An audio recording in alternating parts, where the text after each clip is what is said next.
request the Honorable Minister for his keynote address. Before he comes and join us at the dais, I would like to say that he has graced us with his presence despite having an extremely busy schedule, and that too in the times when his ministry is working on bringing our nation's economy back on track through various policy reforms and packages. Welcome, sir.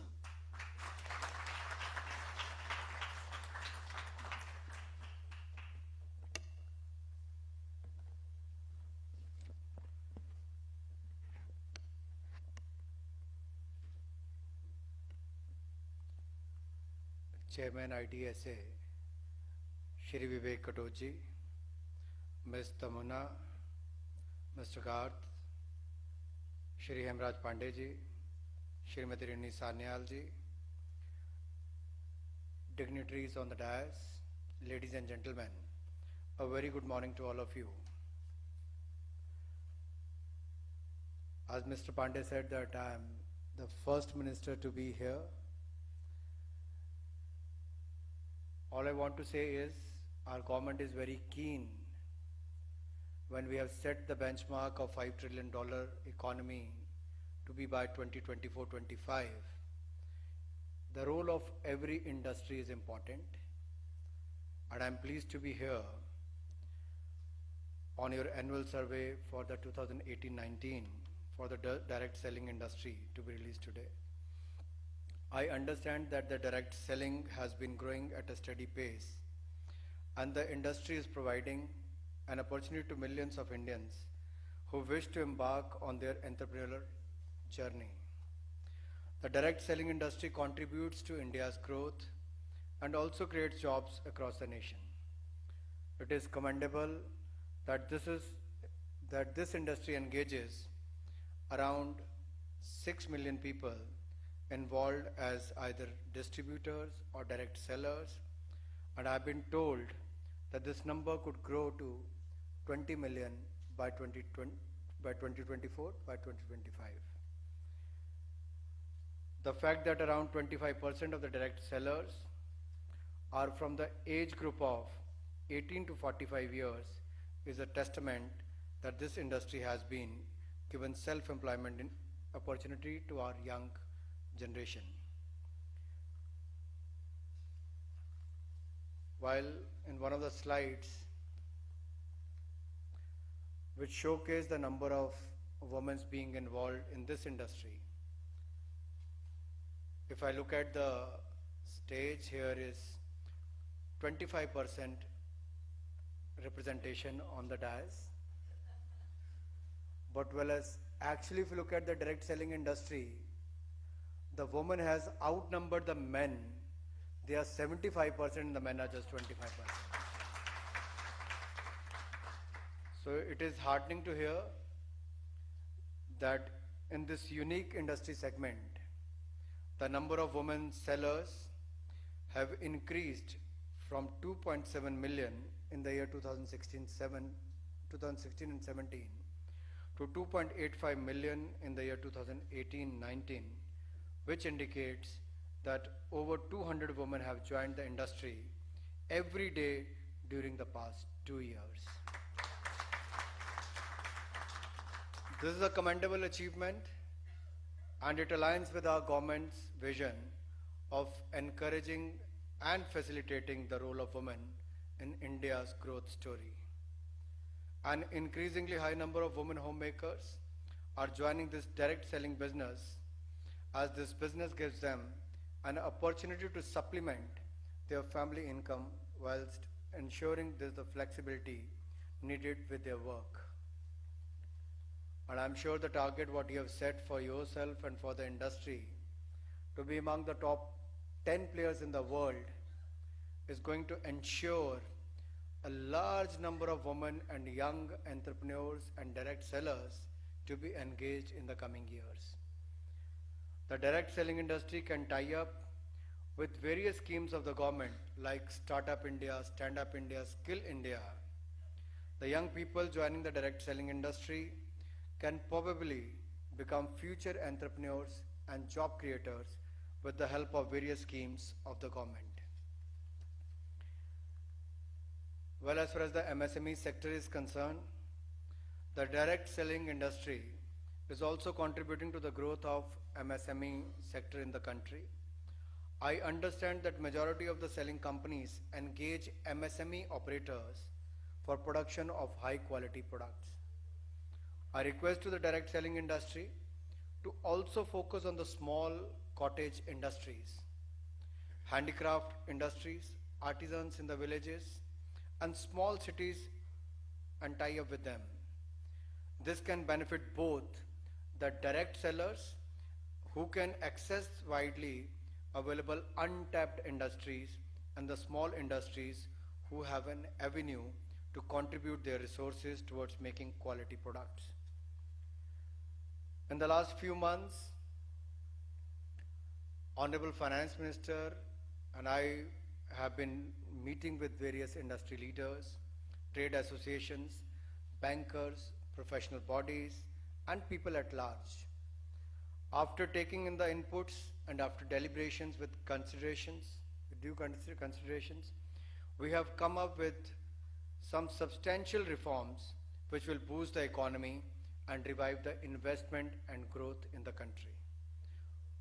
We announced a historical corporate tax rate cut, which is the single biggest direct tax reform in the country in the past 15 years.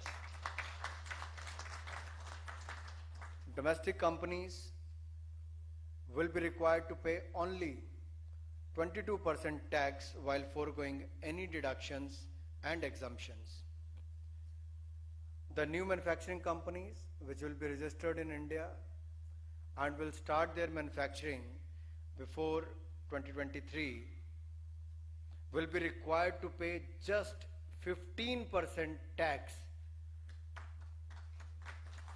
Just 15%. Today you pay 34.19% tax, and if you include the cess and surcharge, you will be paying only 17%, and which provides huge boost to the Make in India initiative of our government. And I'm sure your industry will also take the benefit of this. These rates are one of the most competitive rates in the world, and we will attract fresh investment in manufacturing, which will catapult our country into a $5 trillion. Have you set a target for your industry? What will be your contribution to the $5 trillion economy mark? The corporate tax rate cuts will have a twofold benefit. One, they will be required to pay a reduced corporate tax, and two, they will not be anymore required to claim exemptions and deduction, which merely increases compliances and complexities. To reduce the compliance of our taxpayers, we are introducing a faceless assessment scheme from the auspicious day of Vijayadashmi this year. So, as far as the input from the industry came about the notices, about the income tax department or the GST or other issues, we have taken that seriously. We've been interacting with the income tax officer, GST officers, and the custom officials across the country. We have been traveling to across the country and telling all the officials, you should not have the approach of suspect all. They are the wealth creators of the country. We should have the approach of respect all.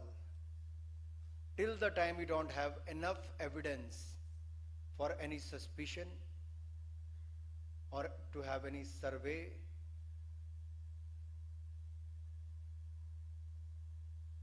so there should be a change in your approach towards the taxpayers and the wealth creators of this country. My government, my Prime Minister, has said it on the floor of the House that we must respect the wealth creators of this country, and I can assure you we are taking every step in that direction so that you should feel free to multiply your business in this country, and we should achieve together the $5 trillion mark by the year 2025.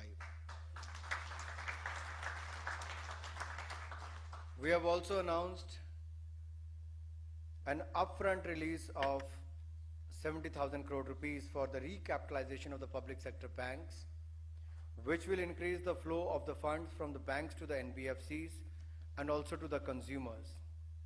And not only releasing the funds to the banks and which will further give it to the NBFCs, we are making sure that this coming festival season in the month of October, we will having 400 programs on the grassroots level in various districts of the country, where the banks will pass on the benefits to the NBFCs and to the entrepreneurs, industrialists and to the consumers, and we will make sure the union ministers and various senior officials and the MPs will be present during those programs, so the money which goes through the government to the bank should reach out to the last man.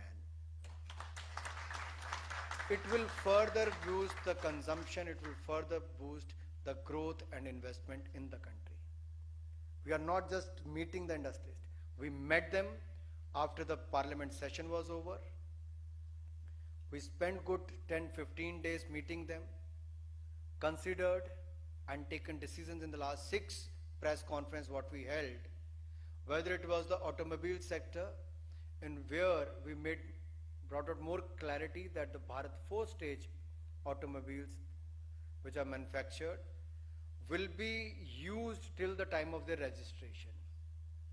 Even the registration fee which was supposed to be on the higher side has been delayed to the June 2020. Additional 15% reduction has been granted. If you look at the repo rate, the bank interest rate which has been reduced, and the benefits have been passed on to the customer, and we are ensuring that the reduction in the bank rates, interest rate, should be passed on to the consumers. At the same time, various other industries, we have taken other steps towards the MSME sector also. To boost the liquidity among the MSME sector, we have announced the release of pending GST refunds should be released in 30 days, the pending ones, and in future it will be released in 60 days time, not more than 60 days. So we have also announced measure to boost the housing sector by announcing a special window with a fund size of rupees 20,000 crores to provide the last mile funding for non-NPA and non-NCLT projects. Thus, this will help in the construction of unfinished units. This move will benefit 3.5 lakh home buyers who already have been supported by the government by classifying them as the financial creditors in the amended Insolvency and Bankruptcy Code. I earnestly hope that the steps and measures taken by the government and the industry will respond with equal enthusiasm with bringing in more investment, which will help achieve the PM's vision of $5 trillion economy. I wish good luck to your industry, to the Indian Direct Sellers Association and their members. I'm sure you're going to work hard, do well. Mr. Pandey has said that while he was in position, he took many steps to bring in more clarity as far as your sector is concerned. In the recent parliament session, we have passed many laws from triple talaq to the abrogation of 370 to 35A, which most of you believe may not happen in your lifetime, but this decisive government has done so.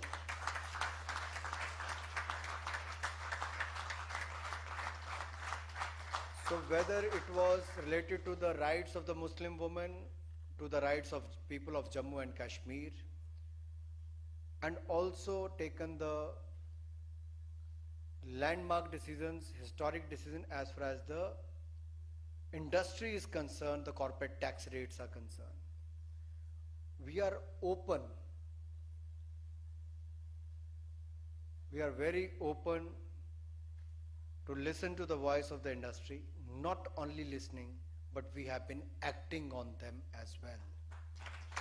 So as far as your industry is concerned, there may not be many issues directly related with my ministry, but even anything to do with the Consumer Affairs Ministry, we will be more than happy to sit with you and understand the challenges faced by your industry by the end of the day, if we have to grow in each segment, whatever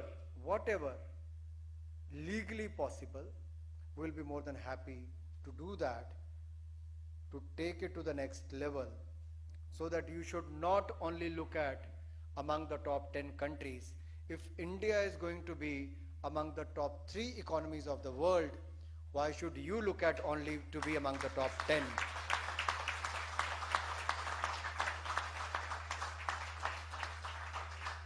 So I could not say no to Mr. Vivek Katoj to be part of this program. I had a very, very important meeting today at 11, but I was pressed hard for that meeting, but I could not say no. He ended his speech with the शेरो शायरी आपने कर दी, मुझे भी करनी पड़ेगी.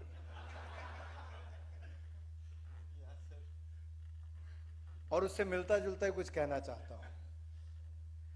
जिंदगी की असली उड़ान बाकी है, अभी कई और इम्तिहान बाकी हैं. अभी तो नापी है मुट्ठी भर जमी तुमने, अभी तो सारा आसमान बाकी है, अभी तो सारा आसमान बाकी है. So from 4 million to 5.6 million, there is a growth of 40%. Am I right? Is that the right number? And in how many years? Just 2 years. And you can see the possibility and the opportunity which is waiting, and I think we should take the advantage of this. And I'm sure you're going to do well in this direct selling industry. My best wishes to you and to the industry leaders, your members. Let me again thank IDSA for inviting me here and to be part of this. I once again congratulate you and thank you. Jai Hind.